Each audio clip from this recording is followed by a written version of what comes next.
I've already calculated how many cubic yards of gravel I need, but I thought it'd be okay, or kind of cool to show you guys how to do that. I found the formula online, of course. Google is your friend.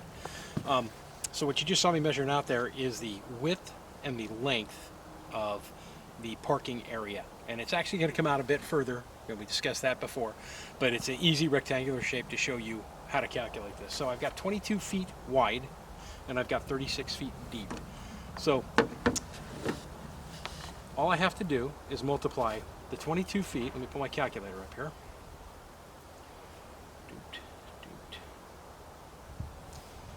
Multiply the 22 feet times the 36 feet times, and in feet, the depth of the gravel that I want. So if I wanted a foot, this would be times 1, but since it's not a foot, since I'm going to do 6 inches, that's half a foot, that would be 0.5.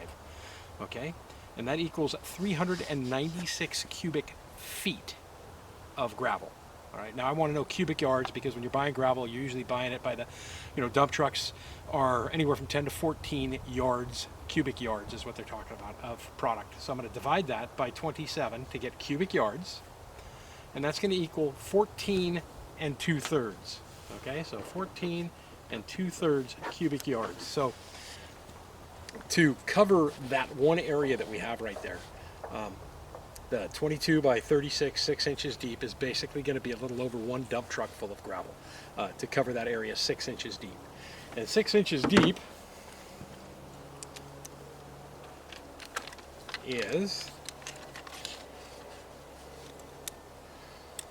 all right, it's going to be that deep. Doesn't seem like a whole lot, does it?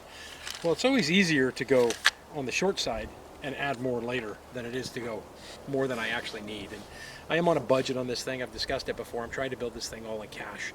And with the ground cover that I brought in, the geotextile fabric, the woven fabric that I brought in, I think 6 inches should be sufficient to do what we've got to do here.